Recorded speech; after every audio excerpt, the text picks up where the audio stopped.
Bob Maloney from My MMA News. I'm over at Grindhouse MMA with Shawn Steffanelli. Shawn, how you doing, brother? Good, man. Shawn is 3-0, one of the top prospects in the area. He's trained over here with Sean Brady every day, kicking his ass. He's got a fight coming up at CS in Philly.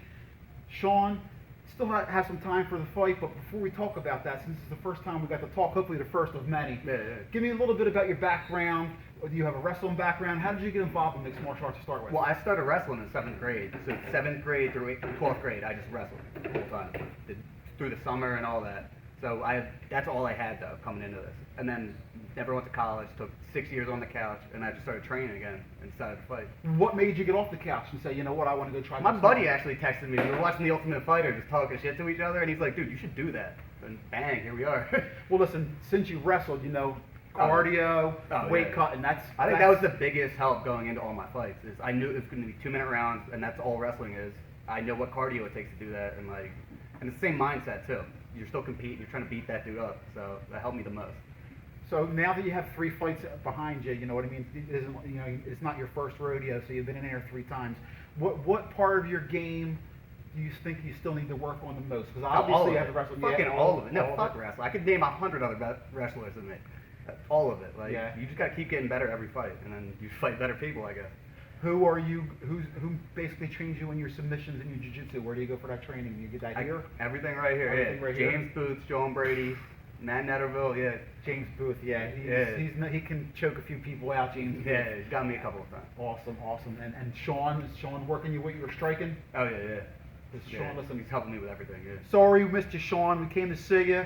I know what happened. It would have been a sucky interview because I wanted to talk about a victory, but what can we do? You know, I know sooner or later you're going to be in the UFC. That's where you belong. And hey, who knows? Maybe Sean will be following you there. Definitely. So, no, he knows. Definitely. Do you know anything? Your opponent's 2-0. So he's undefeated. What do you know anything about him? He's tall. He's tall. Yeah, so he has a reach advantage on you. Yeah. Well, so does everyone. Everyone's bigger than me. I'm 5'7", dude. Hey, but listen, you know what? It's all about what's in here. Yeah, I'm not worried about it. Here, so. I don't care about height, weight. I don't care about any of that. So let's just get in there and do it.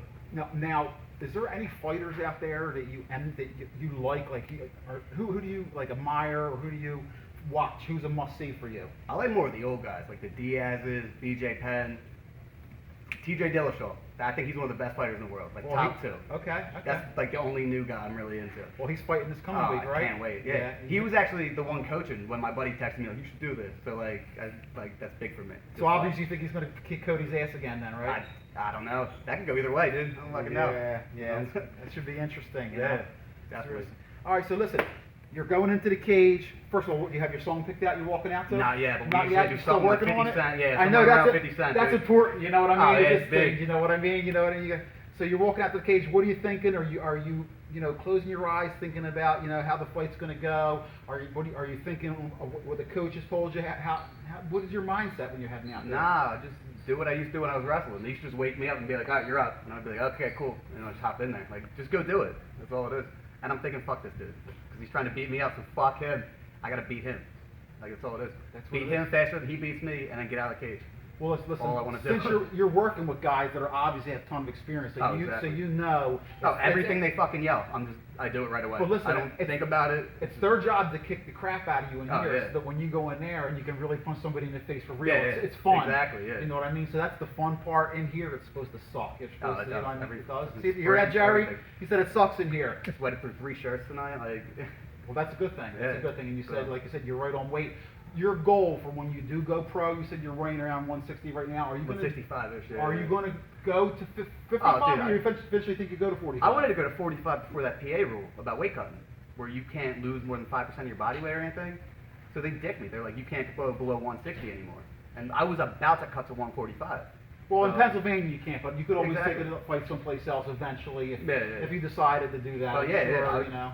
If I go pro, I definitely want to go 45. But listen, if you look now, a lot of guys are not cutting as much weight and they're feeling stronger because they're not starving themselves. Yeah. They're able to eat more, you know what I mean? So in your camp, a lot of times, if you're cutting that extra weight, you're not eating as good, you're not as strong. So you know what? That's a mental thing, though. I feel like just man it up and get in there. That's my whole thing. Don't make an excuse if you lose. There's no reason to lose. Get in there and win. Hear that, Shawn? Something fucking hurts. It doesn't matter. There you go. Shawn Steffanelli, listen. Before we go, give any shout outs to anybody who's helped you get here. All my coaches, Jerry, man behind the camera right there, doing a great job. Named all my training partners. It's probably a weird interview, but whatever. Awesome. Thank you. Shawn Steffanelli, I look forward to seeing him at CES. Coming up, the place is going to be mobbed. It's going to be a freak show. It's the show of the year. And I can't wait to see Shawn do his thing. Over at Grindhouse MMA, we'll see you in Philly, 2300 Arena.